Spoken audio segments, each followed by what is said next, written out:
Welcome, fellow horror hounds, and welcome to the latest episode of Talk and Stalk, your unholy home for horror. I'm your host, as always, Barry, and today's podcast is going to be devoted to a movie that I really feel is a bit of a hidden gem. I think this is a film that not enough people have actually heard of, let alone seen, and that is Pin. Pin was released in '88. It's actually a Canadian psychological horror movie. For anyone that knows me, they know I'm a big fan of psychological horror films. 1978's Magic being a great example of a psychological horror film, one that I'm a big fan of. This is a movie that's very much in the vein of Magic. Pin is a film that has definitely flew under the radar. This isn't a film that actually got a theatrical release. And as I said, I don't think enough people have even heard of this movie, let alone seen it. It's actually based on a novel that was released back in 1981. Now, admittedly, I've not actually read the novel, but I love the film. And I believe as I said, this was released in '88. I was actually 6 years old when this was released. I was probably about maybe 11 or 12 years old when I first watched this. It was late at night on the Sci-Fi Channel. And it's a film that has always stuck with me.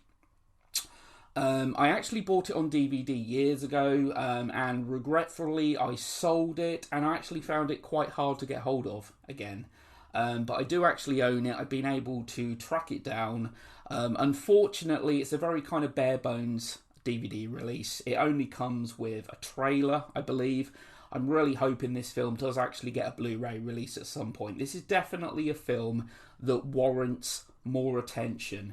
Now, I'm just going to kind of do things differently as to how I normally do these podcasts. I'm just going to basically talk about the film in general, the general kind of overall plot, and then I'm going to go into spoilers, because I realise there's probably going to be people listening that haven't seen this film.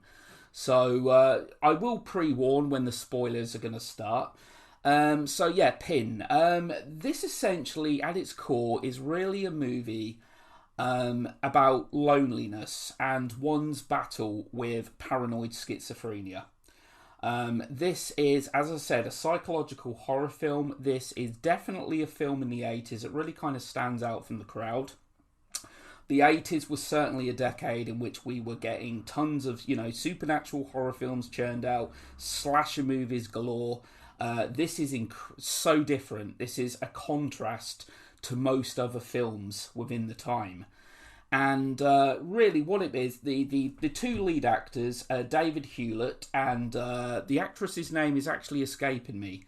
They are great in this film. David Hewlett in particular. David Hewlett is absolutely fantastic in this movie. Basically, what this movie is really about is that they have a very regimented childhood. Their father is very clinical, very strict. Their mother clearly has OCD in this film, and they live a very kind of sheltered kind of existence. Now, away from his sister, Leon, played by David Hewlett, who, as I said, fantastic in this role. As a young boy, his only real friend away from his sister is basically a mannequin that's actually in his father, who is a doctor's office. And his father, we as the audience know this, his father uses ventriloquism to interact with people in the office, children, for example. Now, as Ursula, Leon's sister, gets older, she quickly comes to realise that, Pin isn't real. Pin is, it's her father. It's her father talking, using ventriloquism. Now, Leon believes that Pin is genuinely alive. Pin becomes his friend. And they've actually been told that Pin will only ever speak if their father is present. Now, of course, that's because the father is actually throwing his voice to make Pin seem alive. Now, to Leon, it's basically a case of loyalty. Pin will only speak to them out of loyalty for his father. He's clearly a very lonely boy. He's very lonely. And he does have a close relationship to his sister. Now, the movie certainly points very kind of subtly that there could be some kind of incestuous thing here. That Leon, in fact, is in love with his sister, fancies his sister. And it really is kind of a coming-of-age tale. Leon has a very kind of repressed existence where his only friend, the only bond that he has aside from his sister, is this mannequin, Pin, who he treats as his best friend. And as they get older, I'm going to be going into spoilers soon, okay? Because it really is David. I've actually forgotten his name. David Hewlett. His performance in this film is just, you can't help but feel sorry for him. He's a really kind of sympathetic character.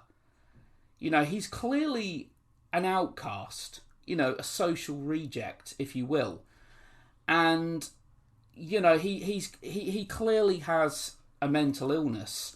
Now, what this film does, it actually does create and set up a few effectively creepy scenes.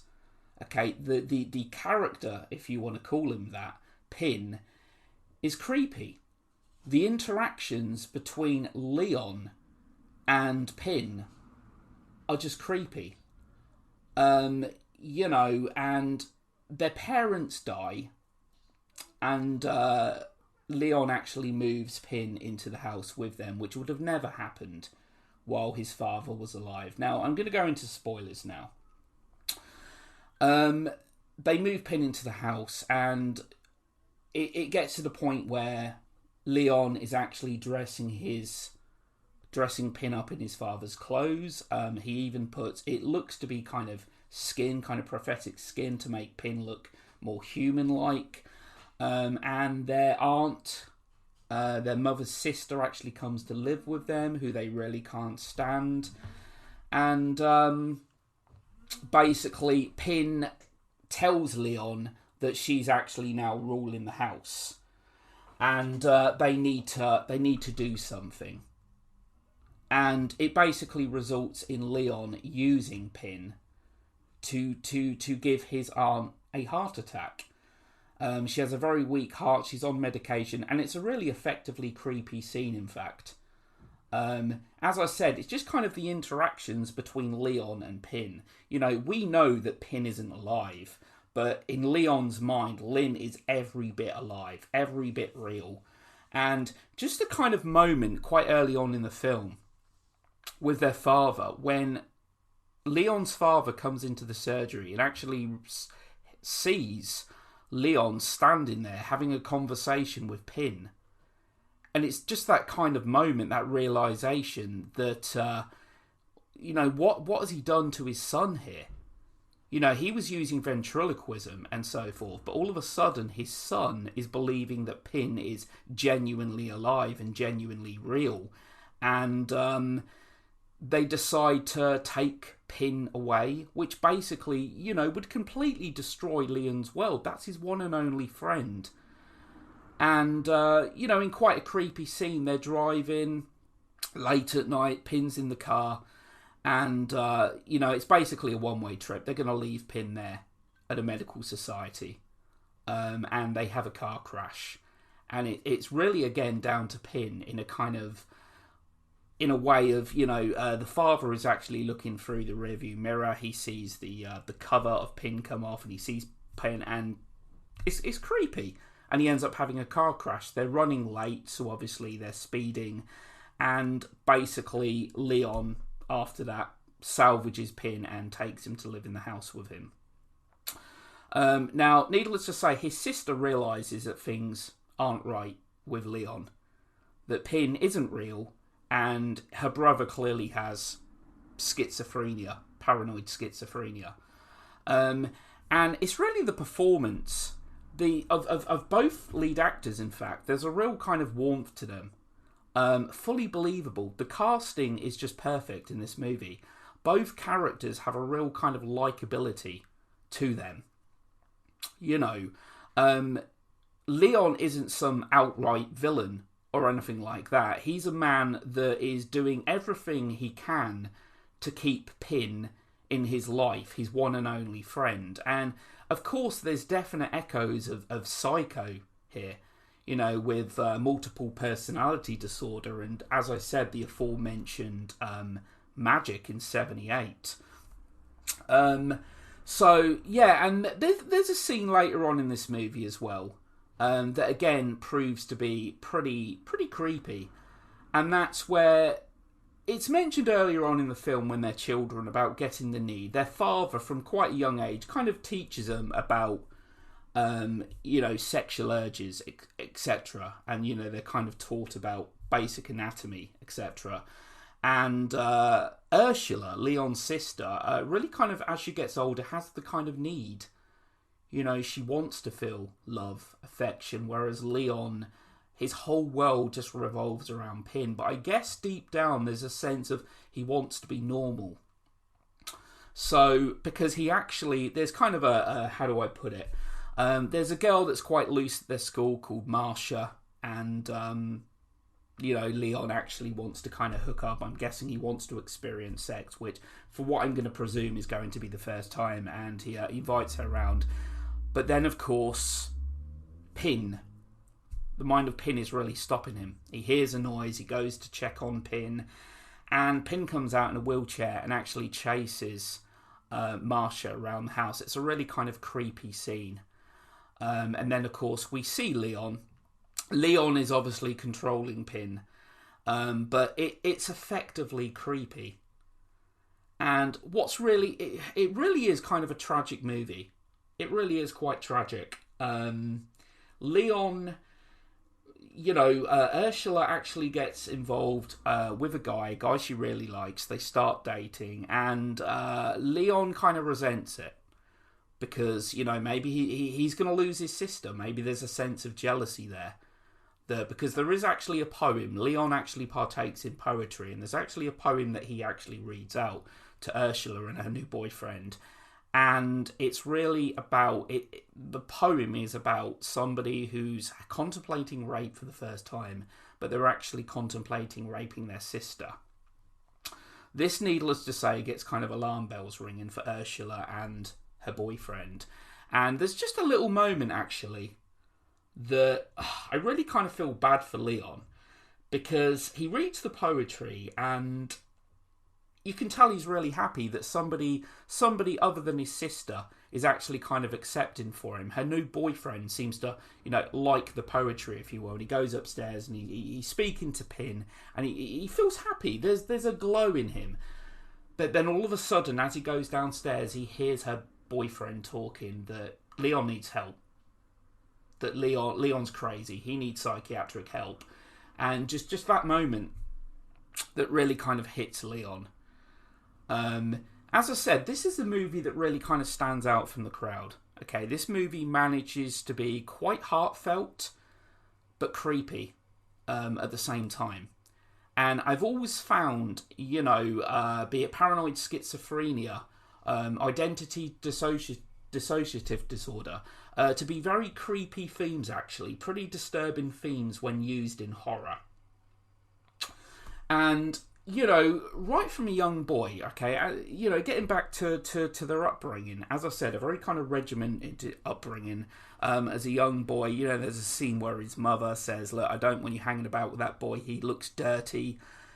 You know, and Leon comes out with a sarcastic comment, maybe you should sterilise him at the door. It's like Leon's not allowed to have any friends. No friends would be good enough. And, you know, it's really the casting. These two characters do a really good job of carrying this movie along. You know, and the addition of Pin just really kind of adds to this film's creepiness. You know, and right from a young age, we see this bond starting to form between Leon and Pin. You know, there's he obviously, as he gets older, he starts spending more time in the surgery. He goes there, he's reading to Pin. There's actually a moment where their father at the dinner table actually gives them a present for Ursula, her birthday, and it's a present from Pin, and you want to see the look of excitement on young Leon's face. Just open up, let's see what Pin got you. And there's a moment where they're actually in the bedroom, and Leon actually says, "This is as a young boy. I wish Pin could come live with us." And Ursula's like, "It's never going to happen. Dad would never let it happen. He's just a stupid dummy." And Leon loses it. Leon slaps her hard. Leon has already formed this attachment, this strong bond with essentially what's an inanimate object in Pin. And the ending to this movie, I really do find quite tragic, and I'll admit, I'm not ashamed to admit, it always gets me. I've seen this film quite a few times over the years now. It's a film that I do often return to. As I said, I'm really into films that are very kind of cerebral, and the end of this movie is basically he attempts to kill her new boyfriend, and she finds out, and she actually uses an axe. It's kind of a misplaced scene, if you will, actually. I do feel it kind of unlikely, kind of implausible that she'd actually go. As angry as she is with Leon, I still find it hard to believe that she'd actually try to kill her brother, considering despite the issues that he has, there is still a bond there, there is still a relationship there. But anyway, she attacks him with an axe, and in the final scene of the movie, we learn that he survived, and he's essentially, he's presumably paraplegic now, and he's Pin. Leon has become Pin. They're one and the same, and I find the moment really moving, in fact, where she walks in to see him, and he asks her to play the music box, which of course is what her birthday present was. And he asks, at this point you're not seeing his face, of course, and he asks, "Have you heard from Leon?" And then, "I miss him. I miss him a lot." And it just gets me every time. And his sister replies, Ursula says, "I miss him too." And we just see him just sat there. He has effectively become Pin. Pin has taken over. The one strong attachment that he had other than his sister. I think Pin is a really well-directed film. As I said, I feel like it's a film that has emotion. It has perfectly believable characters. Their father, it must be noted that their father is actually played by Terry O'Quinn, who a lot of people would know as Locke from the very successful TV show Lost. And, The Stepfather. He was in the first two Stepfather films. Really good film, actually, The Stepfather, released in 1987. He actually plays their father.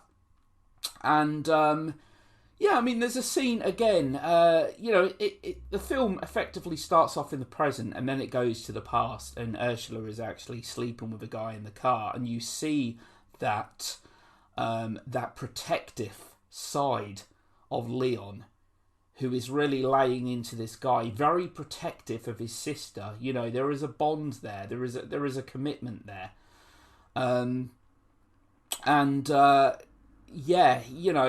As I said, this film is really carried well by the two central performances in this movie, and a really creepy mannequin in Pin. I mean, the moment you find where Pin is actually, he's now got Pin looking more human-like, is, you think to yourself, this is kind of like going proper out there now. So Pin is a film that I would definitely recommend for anyone that's a fan of psychological horror movies. This isn't a film that goes for cheap jump scares or anything like that. This is a film that really is quite tragic. A very kind of tragic coming-of-age story that really kind of explores mental illness. That's pretty much all I really wanted to say regarding Pin. So thanks to everyone that listened. It definitely is a film that I think deserves more attention. I think more people need to hear about this movie. As I said, not theatrically released, flew under the radar. I just happened to catch it by accident. I was kind of going through the channels late at night and just purely found it by accident. But it's a film that has always stuck with me, much like 1978's Magic, in which it does certainly have similar themes too. So, okay, well, that's it for today. Thanks a lot to everyone that listened, and I'll be back again soon. Take care.